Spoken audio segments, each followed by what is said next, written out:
एक कंज्यूमर कहता है कि साहब हमारा मीटर एकाएक बंद हो गया, हमारा रिचार्ज भी है। हमने इनके अधिकारियों को फोन किया, कैसे बंद हो गया? तो पता चला कि वो ऑटोमेटिक अपने आप रीसेट हो गया। भारत सरकार ने गाइडलाइन बनाई कि हम मनरेगा में सबको काम देंगे, लेकिन मनरेगा में 365 दिन का काम नहीं कहा, 100 दिन का काम दे देगा, 150 दिन का काम दे देगा। और जो हमारे गरीब हैं, किसान हैं, उनके घर में भी कनेक्शन लगाओ, कहाँ से आपको एडवांस में पैसा देंगे? 4 PM न्यूज नेटवर्क में आप सभी का स्वागत है। मैं हूं क्षितिज का।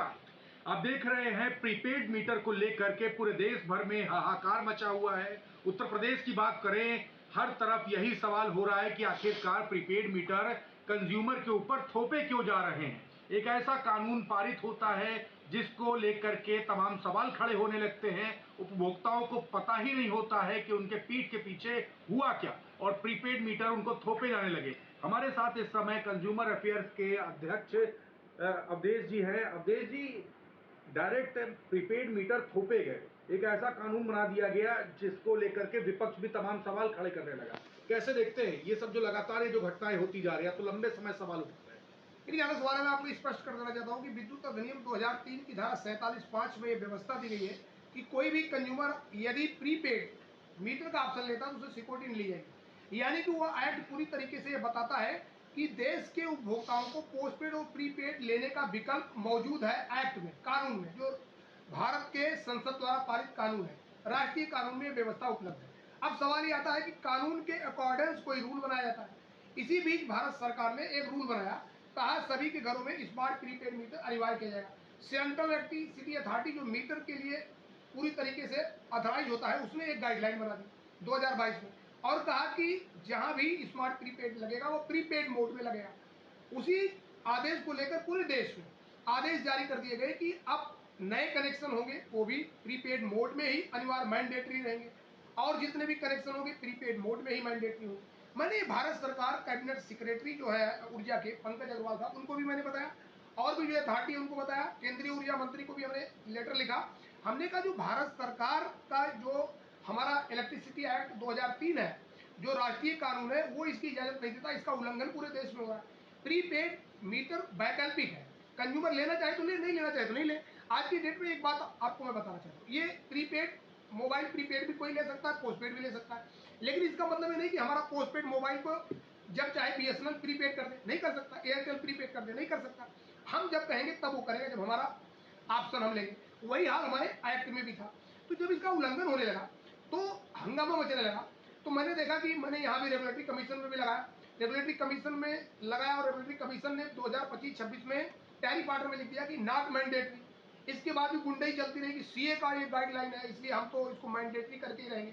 फिर इसके बाद हमने भारतीय संसद में जो लोग मुद्दे को उठा सकते हैं उनको भी हमने अप्रोच किया और उसमें चंद्रशेखर रावत साहब भी थे और भी दूसरे सांसद ने मैंने अप्रोच किया कि ये एक्ट का उल्लंघन हो रहा है। तो चूंकि आप लोग लोकतंत्र के अपने अपने क्षेत्र के पहरेदार हैं और संसद में बात उठाते हैं, तो इस मुद्दे को आप संसद में पूछिए ऊर्जा मंत्री से कि भाई जब ये राष्ट्रीय कानून है इसका उल्लंघन क्यों हो रहा है। जब राष्ट्रीय कानून के मुताबिक ऊर्जा मंत्री से सवाल किया जाता है तो माननीय ऊर्जा मंत्री ने स्पष्ट कर दिया कि ये जो प्रीपेड मीटर है ये मैंडेटरी नहीं है, ये कोई भी उपभोक्ता जब लेना चाहेगा तब लेगा। और उन्होंने 47(5) की पूरी व्याख्या कर दी। जैसे ही व्याख्या करी, इसके पहले सब लोग लगे थे, अब सीए को ये लग गया, सेंट्रल इलेक्ट्रिसिटी अथॉरिटी लग गया कि उसने भारतीय कानून का उल्लंघन कर दिया था। 1 अप्रैल 2026 को सीए ने अपने ऑर्डर को तुरंत बैक किया। उसने कहा नहीं नहीं नहीं नहीं, अब इस ऑर्डर में मैं चेंज कर रहा हूं, जहां लिखा है smart meter prepaid only, prepaid को हटा दिया, कहा स्मार्ट मीटर में कनेक्शन दिया जाएगा। यानी 1 अप्रैल 2026 से पूरे देश में जो प्रीपेड मीटर अनिवार्य किया गया था, भारत सरकार सेंट्रल इलेक्ट्रिसिटी अथॉरिटी ने उसे गुपचुप तरीके से बैक कर लिया। अब व्यवस्था ये आई कि अब स्मार्ट मीटर लगेगा। अब दूसरा सवाल ये उठता है कि भारत सरकार इस प्रकार से पूरे देश में हंगामा कर दिया, चाहे विपक्ष हो, चाहे सत्ता हो, चाहे अभी आज मैं केस्को की सुनवाई में था, केस्को की बिजली दर की सुनवाई में पूरा नियामक आयोग था, वहां ऐसा स्थिति आई कि कंज्यूमर रोने लगे कि साहब मैं तो तबाह हो गया, गरीब कंज्यूमर रो रहा है कि साहब प्रीपेड मीटर आपने हमारे घर पे लगा दिया, कोई सुनवाई नहीं है, रोने लगे। अब इससे अंदाजा आप लगा सकते हैं कि प्रदेश की जनता कितनी परेशान है। आज मैं गोरखपुर का एक मामला बताता हूँ। गोरखपुर में माननीय मुख्यमंत्री जी का क्षेत्र है। गोरखपुर में एक कंज्यूमर कहता है कि साहब हमारा मीटर एकाएक बंद हो गया, हमारा रिचार्ज भी है। हमने इनके अधिकारियों को फोन किया, कैसे बंद हो गया? तो पता चला कि वो ऑटोमेटिक अपने आप रीसेट हो गया। तो सवाल ये उठता है, जब इतनी तकनीकी खामियां थी, प्रदेश की जनता को आपने इस प्रकार के संकट में क्यों डाला? जब उधर ईरान का झगड़ा चल रहा है, उधर इजराइल का झगड़ा चल रहा है, इधर तेल और गैस की किल्लत बढ़ी हुई, इधर बिजली की आपने किल्लत बढ़ा दी, तो निश्चित तौर पर विपक्ष इस पर अपनी जिस प्रकार से कार्रवाई चाहेगा वो भी उसको भी राजनीति करना है, और निश्चित तौर पर लोकतंत्र में विपक्ष को भी हमारा मुद्दा उठाना चाहिए। दूसरा, प्रीपेड मीटर का विरोध क्यों हो रहा है? प्रीपेड मीटर का विरोध इसलिए हो रहा है कि सबसे निचला तबका कौन है? लेबर क्लास, जो नौकरी करता, रोज कमाता, रोज खाता है। भारत सरकार ने गाइडलाइन बनाई कि हम मनरेगा में सबको काम देंगे, लेकिन मनरेगा में 365 दिन का काम नहीं कहा, 100 दिन का काम दे देगा, 150 दिन का काम दे देगा। यहाँ तो स्मार्ट प्रीपेड मीटर रोज हमको रिचार्ज करना, मतलब महीने में 15 दिन में। जब हमको आप मिनिमम गारंटी नहीं दे रहे काम की, तो हम एडवांस में पैसा आपको कहाँ से देंगे?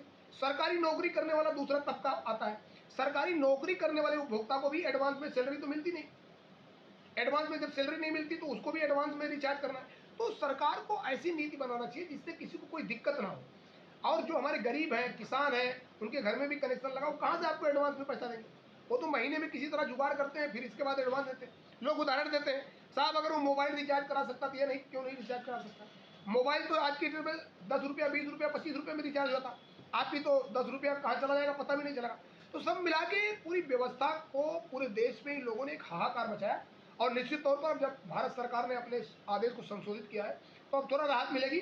अब देखते हैं कि स्मार्ट मीटर रूपी व्यवस्था प्रदेश की जनता को फायदे में पहुंचाती है, गर्त में ले जाती है, उसकी लड़ाई को भी आगे लड़ेंगे, और देखते हैं कि आगे प्रदेश की जनता को कैसे राहत मिल पाएगी, उस पर हम लोग विचार करेंगे। सर, एक सवाल और भी है, जिन्होंने प्रीपेड मीटर जिनके घर पे लगा दिया गया है जबरन, जब ये संशोधन होगा तो क्या जिस तरीके से पहले स्मार्ट मीटर वाली व्यवस्था थी वो फिर से किया जाएगा या इसी में इंस्टॉल हो जाएगा? बिल्कुल, आपने सही सवाल किया। जो ये गाइडलाइन है उसमें ये भी लिखा हुआ है कि जो जिनके यहाँ स्मार्ट मीटर जो MISP के तहत लग गए हैं, उनको दोनों तरफ स्विच ओवर करने की सुविधा होगी। तो उपभोक्ता भी अपनी बात करेंगे, उनका भी स्विच ओवर होगा, उनको भी प्रीपेड मोड में अगर कर दिया था बिना उनकी सहमति की, तो उनको भी पोस्टपेड मोड में इनको करना पड़ेगा।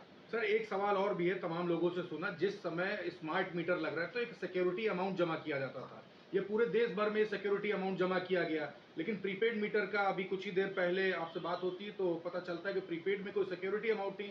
तो एक जो सिक्योरिटी अमाउंट जो जमा होता है, क्या इसमें जो बात करें इंटरेस्ट होता है, क्या इस पर सवाल नहीं बनता कि वो इंटरेस्ट जा कहाँ रहा है? तो पब्लिक का पैसा। देखिए, एक चीज आपको स्पष्ट कर देना चाहता हूँ, सिक्योरिटी अमाउंट जमा था जो 70 लाख को इन्होंने बिना बताए प्रीपेड कर दिया, तो उनकी सिक्योरिटी को उसी में रिचार्ज कर दी, स्वतः रिचार्ज कर दिया। तो जब उन्होंने वो पैसा हमारे बिल में उसमें रिचार्ज कर दिया, तो उस पर सिक्योरिटी पर ब्याज की बात ही नहीं आती। लेकिन हाँ, एक बात दूसरा है सवाल है कि वास्तव में जो सिक्योरिटी पर ब्याज जिनको मिलना चाहिए उनको मिल रहा है कि नहीं मिल रहा, वो सवाल जरूर है। आने वाले समय में उस पर नियामक आयोग ने पहले भी जांच बैठाई थी, आगे देखते हैं क्या होगा। लेकिन निश्चित तौर पर जो सवाल पब्लिक के उठ रहे हैं उसको इनको गंभीरता से लेना चाहिए। नहीं तो आज हमको आप प्रीपेड और पोस्टपेड का विकल्प नहीं दे रहे हो। 2027 का चुनाव नजदीक है, हमारे पास तो सभी विकल्प खुले हैं। तो ऐसा मत करिए कि आप हमारे विकल्प पर अगर आप रोड़ा लगाओगे तो हम आपके विकल्प पर भी रोड़ा लगाएंगे। तो इसलिए सरकारों को सोचना चाहिए, जनता ही सर्वोपरि, वही सरकार बनाती है, वही सरकार गिराती है। अभी आपको विकल्प के रूप में सरकार में दिया है, कल को अगर वो गड़बड़ा गया तो आपको विपक्ष का विकल्प दे देगी। तो इसलिए ऐसा काम नहीं करना। सर, आखिरी सवाल, ये किसको फायदा पहुंचाने के लिए इस तरीके का खेल किया गया? देखिए, इस बार आज की डेट में पावर सेक्टर में जो बिचौलिया है, निजीकरण घराना है, अडानी है, अंबानी है, टाटा है, जो बड़ा बड़ा लोग है जो इधर फड़फड़ा रहा है इधर को आने के लिए। अभी आपने देखा होगा इसके 1 साल पहले निजीकरण की बयार बहुत तेज चल रहा था जी। हमारा ऊर्जा मंत्री भी एकदम तैयार बैठा था कि भाई निजीकरण से तो देश का बड़ा फायदा हो जाएगा। तो निश्चित तौर पर जब उद्योगपति फड़फड़ाता है, वो बड़े बड़े पॉलिटिकल लीडरों के साथ गठजोड़ करता है, निजीकरण की परिभाषा बताता है, निजीकरण को लेकर लागू कराने की बात करता है, तो फायदा तो उसी को होगा ना। तो उसके फायदे के लिए हमको संकट में आप डाल रहे हो। आपको ये नहीं पता कि जो उसके फायदे के लिए आप खड़े हो, अभी सत्ता 2027 का चुनाव बहुत नजदीक है, हम भी फायदा नुकसान अपना देखेंगे, मतलब प्रदेश की जनता भी अपना फायदा नुकसान देखेगी। इसलिए सरकारों को इस प्रकार की कार्रवाई नहीं करना चाहिए जिससे जनता का संकट में ले जाए। बिल्कुल, बहुत बहुत धन्यवाद। तो हमारे साथ अवधेश वर्मा जी थे, तमाम सवालों पर हमारी बात हुई, पब्लिक के मुद्दे पर लगातार मुखर रहते हैं, और 47(5) जो धारा थी उसका जो उल्लंघन किया गया उस पर मुखरता से हमारी बात हुई है। इस पूरी रिपोर्ट पर आपकी क्या राय है कमेंट बॉक्स में लिखें, और कोई सवाल है सवाल जरूर लिखते रहें, और जुड़े रहे 4 PM न्यूज नेटवर्क के साथ। मैं हूं क्षितिज कांत, कैमरा पर्सन शुभम के साथ 4 PM न्यूज नेटवर्क के लिए। धन्यवाद।